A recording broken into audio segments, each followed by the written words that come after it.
Hi, friends. How are you? Today, we are popping in for a little bit of a live chat and conversation, but I'm going to start with a question, and it's going to be a quiz. Where do you find yourself today?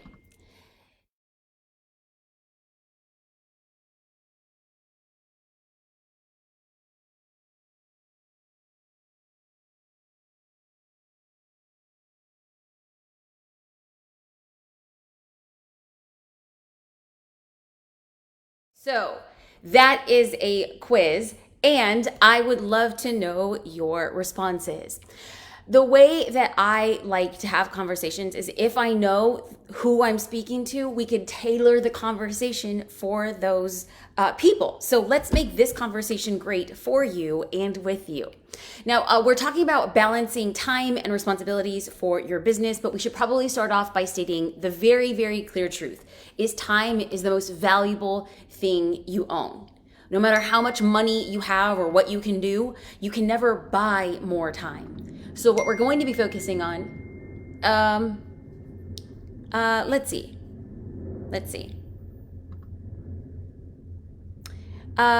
It looks like there's no audio. So Courtney, is there no audio when I'm on my slides or when I'm on the camera? Because it looks like I should be set up for it. It looks like I should be set up for it. Let me make sure that, okay. Well, dang it. It looks like, oh, okay. Let's go back here. This is what happened. Because, y'all, let's just go with the tech stuff. Answer this quiz. A, I have a 9 to 5 and a side hustle. B, my business is full-time, but I'm a solopreneur and wear all the hats. And C, I am trying to run my business while also caring for my family. Okay. So what I was saying was that this quiz, it's actually not just to get the conversation going. It's so that I'm better prepared on how to tailor conversations. Because the thing I hear a lot from business owners is, how do I get all the things done? Why does it feel like some people are more productive? Or why does it feel like some people have more hours in the day? And we'll go back to what we know is true, is that time is the most valuable thing that you own. And the good news is that it isn't too late to change or modify how you spend it. Because I have lots of conversations with business owners who just feel like no matter what they do, they're spinning their wheels and their to-do list is getting bigger and the rate at which they're moving keeps on getting slower. So the good news is also that it's an even playing field. Everybody has just 24 hours in a day. So if everybody has 24 hours in a day, why does it seem like some people are more productive than others? Have you ever felt that way? Have you ever looked at somebody else and you're like, well, they also have 4 kids and they're also doing this part-time and they also volunteer at church. How are they able to get all that stuff done? And why do I feel like I'm falling short? Well, I don't know your particular situation and I can't speak to those things specifically. What I do know, and I'm about to rub people the wrong way, is that productivity comes down to priorities. Productivity comes down for priorities. Whenever I used to say, it would be very common for me to say, I don't have time for social media, or social media takes so much time. I don't have time to go to the gym. And somebody looked at me from across the table and said, why don't you change I don't have time and instead use that's not a priority for me? I don't have time and substitute it with that's not a priority for me. And they said, try that on and see how it feels. And the minute I said, marketing my business isn't a priority, I was like, wait a minute, that's not true. Whenever I tested saying working out is not my priority, well, that wasn't true. So we go back down and I'm just going to walk you through how things radically changed for me, because productivity comes down to my priorities and I started shifting my priorities. So I also started to understand that how you spend your day is a reflection of what is most important to you. How you spend your day is a reflection of what is most important to you. And as I say that, if what's coming right up for you is how you spend your day, and you're not spending the time that you want with your children, or you're not spending the time that you want volunteering at an organization, or you're not spending the amount of time that you would like to focus on your business, whatever the case may be, however you spend your day is a reflection of what's your priority. So the question then becomes, does your current schedule reflect what matters to you most? And I like having these conversations because I have an opportunity to be real, and I'm hoping that you could be real with yourself. And the question becomes yes or no. Does your current schedule reflect what matters to you most? So if it's not a priority, then own it. But if it is a priority, then show it. If marketing your business is not in your wheelhouse right now, say, it is not in my wheelhouse right now. Great. Now you cannot. Now you forfeit the opportunity to complain about the results you don't have for the work you did not do. And that is okay.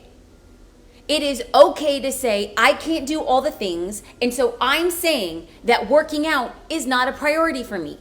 No problem. I own it. That's not a priority for me. But then I cannot complain when my pants don't fit. I cannot complain if I don't have a six-pack. Why? I didn't do the work that I wanted to get the results. So if we know that balancing our time boils down to priorities, and if it's not a priority, no judgment. Good for you. Start identifying what your priorities are. If you need to change how you spend your time, let's dive in a little bit to how do we start making these small changes? Well, your brain is meant to generate ideas, not store them. So write down everything that you can think that you need to do. So your brain is not intended to keep everything. Your brain is not a treasure chest. Your brain is an idea machine. But oftentimes where we get stress and anxiety is that we're keeping everything in here and then we're demanding ourselves to remember it. And then if for some reason the next day, that evening, a week later, you're like, oh, I can't believe I didn't remember. How did I forget? I'm so absent-minded. No, you're not. You're just expecting your brain to do something it wasn't the best at doing. So whenever you have a list of things to do, write everything down. Now, for over a decade, I survived on a to-do list, a manual paper to-do list, and sticky notes. This was my system. And then all of a sudden, as my business started to get bigger and I started getting virtual assistants, I started hiring my first team member, I realized that everything could not exist on a piece of paper that was on my desk. Other people had to know what was going on. So we transitioned into a project management tool. Now there's a ton out there. I don't get sponsored. The team and I use Asana, but you can use Monday. There's just so many different options out there.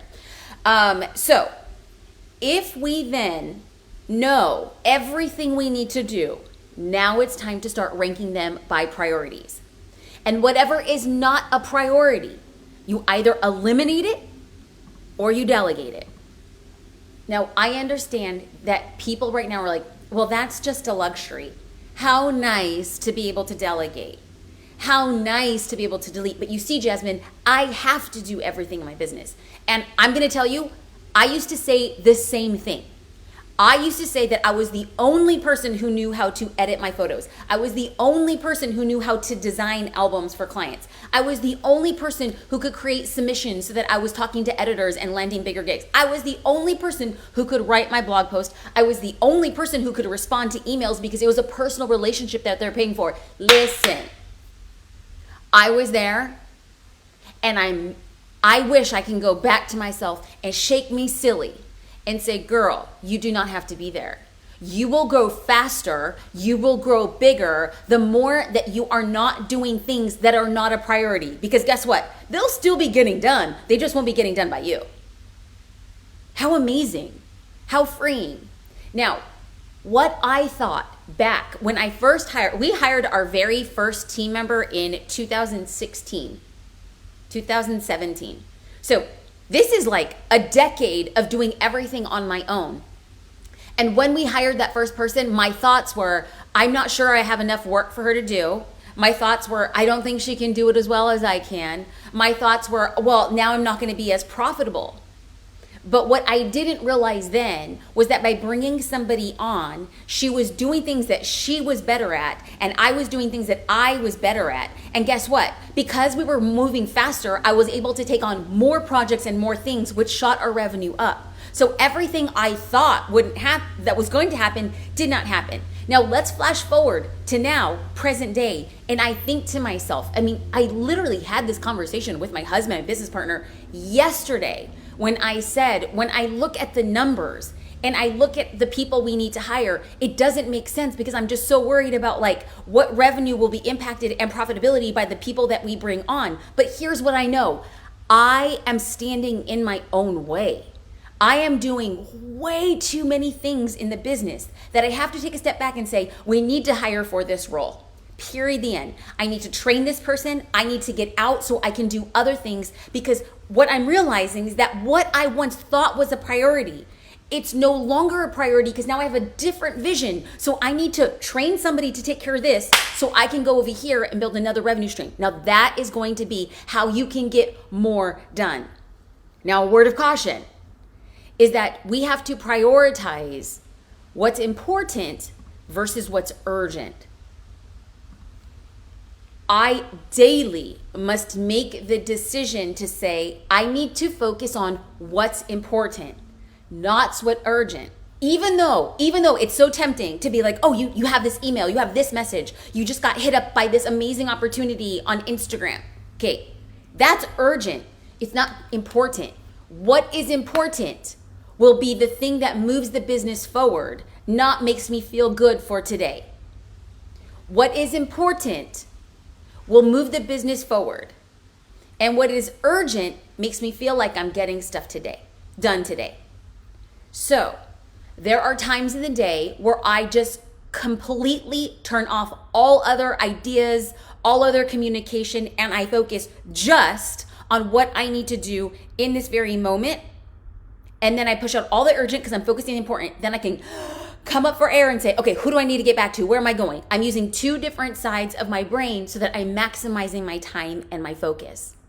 Speaking of maximizing the time, I have to come out and say the reason I've been able to get a lot done is because small pockets of time will be game changers.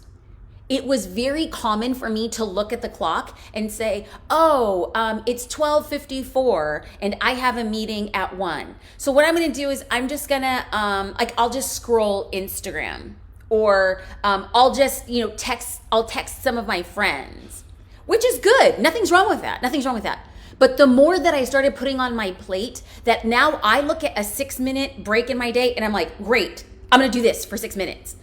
What has been helpful is for me to rank, kind of clocking, how is this a big task, a small task, a medium-sized task? How much time will it take? And if I have a 5-minute thing that I can do, I'm using every single minute of the day. And I know that sounds ridiculous. And some people might say that and say, that's not the life I want to live. That's not how I want to run. No problem. But the difference between people who you see are like, man, how are they getting all done? I firmly believe that they're maximizing the smallest pockets of time, 5-6 minutes, and they're using things to move the needle in their business. And one thing, a major lesson that I learned is about to be honest with yourself about your capacity. I don't want you to set yourself up to fail. It's so important that you don't put what is not humanly possible. Now remember, you're not a computer and you're not a machine. I love putting 25 things on my to-do list, but then all of a sudden at the end of the day, I would feel like I was a failure if I didn't do all 25. But I think to myself, who could do those 25 things in any given day? And so what I've slowly started to realize is that I can only do so much in a day. And now when I'm looking at workloads, I'm thinking, is this possible for me to do? If you were to assign, okay, this will probably take me 30 minutes and this will take 15 minutes and this will take me, and then all of a sudden, if you look and you have 12 hours of work to do in a day and you don't have 12 hours of work because you're a parent or there's commuting or you're volunteering or whatever the case may be, then you have to say, I can't do the 12 hours. What more could you expect from yourself other than you doing the most with what you have in the time that you have?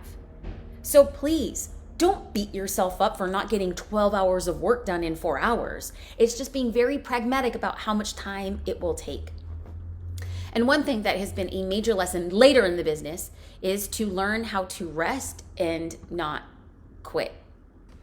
What happens is that our bodies become repositories, they become containers for energy, for depletion, like what we put out. But if we're not taking the actual time to like take a step back and like come back to a baseline, we're gonna burn out.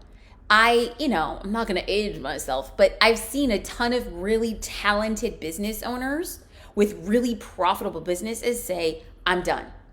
This is not the quality of life that I wanted. This is not practical. This is not the way that I can function. So I'm cool. I'm going to go do something else. And I'm happy to say that being strict with putting parameters around what is a work time and what's not has made a profound difference. Like I'll tell you, at the end of last week, I was burnt out. And I said, if I even touch any work over the weekend, I'm going to be in a bad place next week, and I need to be in a good place next week. So this past Saturday and Sunday, I didn't open my computer. Now, did I know that I had a ton of work to do? Yeah, I did. And I still couldn't bring myself to do it because I need to be 100 in that week. So then by Monday morning, I woke up early. Like my mind was like good. It was like firing. It was going. So what I did over the weekend is I made space for my brain. I made space for my body. That way, hit the ground running on Monday. I finished everything that I needed to do that was lingering over the weekend, started Monday with a good clean head onto how to finish the work. So I know that I'm talking a bunch. We want to move into Q&A. So please know that this Q&A, by and large, this is always a free form open Q&A. What we wanted to start doing testing, remember that quiz earlier today where I said like, where are you at? Or kind of where are you at in your business so that we could tailor these conversations? And then I asked, are you A, I have a 9-to-5 and a side hustle. B, my business is full time, but I wear all the hats. Or C, I'm trying to run my business while also caring for my family full time. Like I asked that as a quiz. And so please, if you have a response now, please add it in the chat because it really does help framework. Because what we saw was that people were saying, I don't have time for it all. So why not have a conversation around what time actually looks like and how I function in time, and then we can carry a conversation from there. Okay, so there are questions that are coming in, and I restarted my computer, got a whole new operating system, the whole nine, and I didn't turn off the dinging sound. So please know that I'm getting your questions as they come in. So you're going to be hearing a dinging sound. So sorry. Okay, Amanda Davis said, I am sure I will learn it here, but I have tried hundreds of time to block and make a routine and I can't adhere to it. Fear of failure, maybe fear of commitment, possibly. How do I stick to a schedule? Amanda, I wish that I was a time productivity specialist. I wish that I can quote some scientific thing. But honestly, what you struggle with is what I struggle with, and that's actually to make a commitment and see a schedule. Now, your reasons why it's harder for you to stick to a schedule are probably different than my reasons why I had a hard time sticking to a schedule. But like anything, like having the discipline to work out, like having the discipline to learn how to walk, having the discipline on learning how to drive a car, having the discipline to learn how to ride a bike, having the discipline to learn a second language, whatever. Having the discipline to say, I want to learn how to golf. And so then you just go and start taking golf lessons. Like everything is simply making the cognizant decision to say, I'm going to be disciplined. That's it. That's it. You could be afraid. You could have fear of failure. You could have fear of commitment. All of those things could be true. But even if they're true, the only way that you stick to something is by sticking to it. And then in the beginning, I'm going to tell you it's going to suck and your timeline is going to be way off. And you're going to be like, see, this doesn't work. No. It's the more you stick to it and the more you refine your timeline that you have a big dose of reality of you're like, wait a minute, I was really expecting the impossible from my schedule. And so then I would beat myself up and tell myself that I wasn't moving fast enough, but I can actually see what is humanly possible for me. So how you stick to a schedule, like deep thoughts, and I'm not going to be like your time guru, is you just make a decision. You make a decision to say, I will stick with this. And now this is where I can quote a scientific study. A scientific study reported or proved that 30 days turns something into a habit. So can you stick to a schedule for 30 days? Because if you can, you will then get enough information to say, how long does this really take me? What do I need help with? What can I delegate? What should I delegate? Karen says, I'm an online ESL teacher and learned how much I can actually get done in a 5-minute break between classes. I carried it over to business. Karen, I am so happy that you are out here testify. Like, I needed somebody to say, like, truly, that what we can do with 5 small pockets of 5 minutes per day, that's 25 minutes. Do you know what you can do in 25 minutes? A heck of a lot. There are so many days that I do not have the luxury to sit down 25 minutes just to work. Oh no, it's about doing all the things. Okay, Sophia said, without income, you cannot delegate. Well, I understand, Sophia. Like, my heart, it goes out to you because I felt the same way. If I don't have income, I cannot delegate. And then I started realizing that there are people where you can get creative. So, so my husband and so in 2015, 2016, instead of writing a book about my photography career and how I built my business, I decided to self-publish a magazine that's the length of a book. So this magazine was 138 pages. My husband and I paid for the magazine to get created, and we published it ourselves, and then we put it in this online store, and it was called Exposed, and it was so great. But all of a sudden, what we realized was I didn't have money to hire somebody to do all the shipping. And the shipping, it was so much time and energy. And so I just thought, I can't delegate and I can't outsource. But you want to know what I did? I turned to people who I trusted and they trusted me. At the time, I asked my brother and his girlfriend to work with us for 1 month for free until I got the money from selling the magazines to pay them for the time that it would take to package everything. Okay, one thing. Another thing was that you don't know that there is the opportunity for people to work with you in exchange for experience, in exchange for exposure. You also, depending on how involved or how close you are with a group of friends, I have asked friends to step in for me when I really needed it, just to get it off the ground. And quite honestly, another way that you can afford to delegate or to omit is to do a trade. So Sophia, I don't know what it is you do. Maybe you're a makeup artist and you really need somebody. Maybe you need a virtual assistant to help you with emails. Maybe you make her or him customized makeup tutorials. Maybe you say, I'll do your makeup once a month or twice a month, 5 times a month in order for you to be in my inbox 5 hours a week. I don't know, but we can find excuses or we can find reasons why it would work. Okay, Sandra says, when does it become unrealistic to build a business? When to recognize that it might not be the season for it? Talking as a new mom who left corporate but can't find the time. Sandra. Okay. The kindest thing that you can do for yourself and for your new child is for you to believe and hold on to the truth that building a business is in you, but it might not be the time right now. And that's okay. If you believe, and Sandra, what I'm feeling very strongly from you is that it might not be the time for you to build your business. And that hurts. And there's probably a chance that maybe you don't want to go back to corporate America. Maybe you want more time with your new baby, but you're like, where does that put me? And I would invite you, Sandra, to start looking for opportunities with other people or other businesses that are doing what you want to do. So Sandra, I don't know what it is you want to do, but let's just say you want to create a course to teach other people on how to create a course. What would it look like for you to work with somebody who's needing help as they create their courses? So you get to see what is in the process of creating a course or hosting the course or selling the course or promoting the course. Or let's just say you really want to create your own Etsy store and you want to create scarves and hats. Great, but you don't have the time to do all the things that's needed. Well, could you do admin work for somebody who has an Etsy store just so that you could see like how things work? It is totally okay. I just know that as a mom of a 22-month daughter, my life has just, I just feel like I'm in a whirlwind. And I know that I can't work at the same rate and at the same pace that I was when I did not have a child.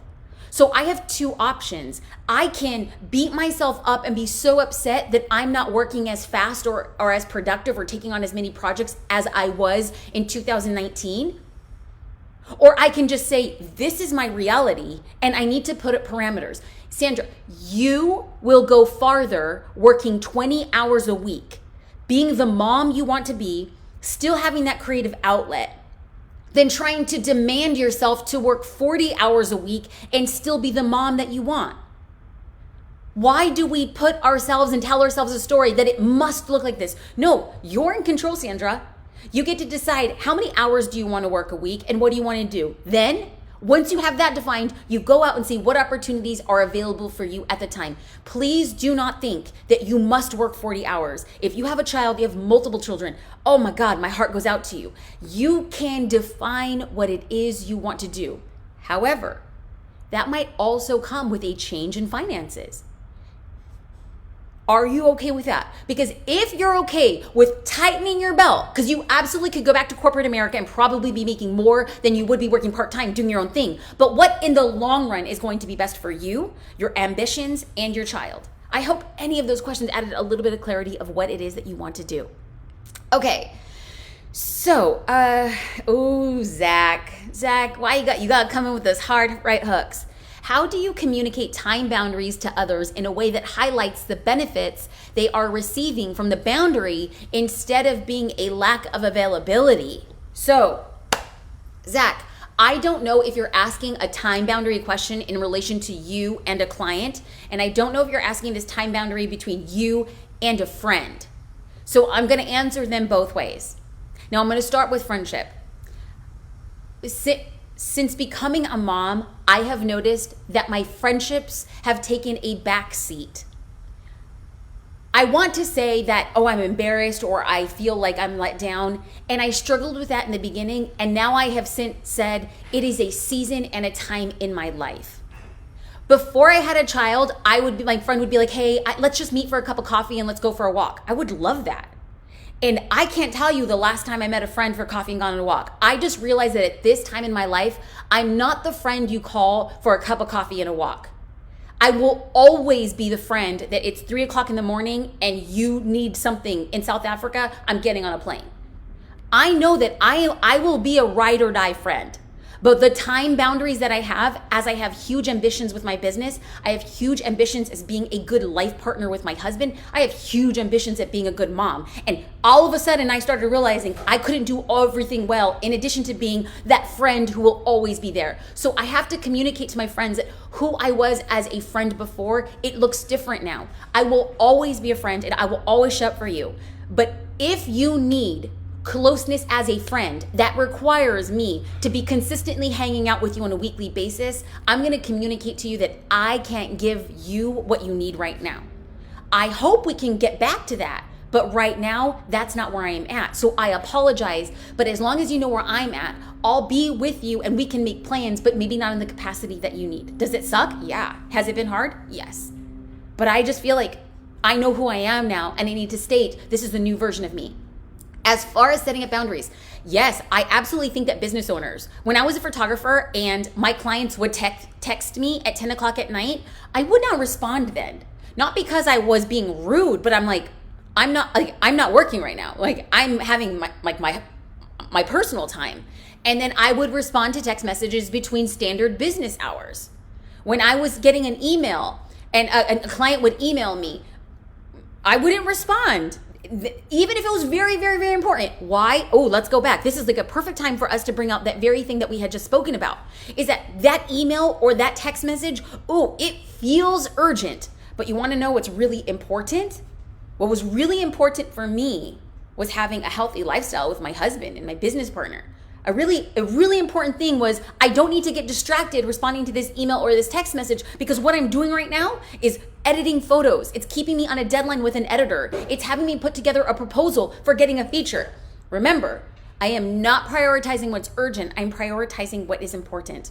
Every week we go live and we have these conversations. I love this. I love getting to know you. I love getting this feedback.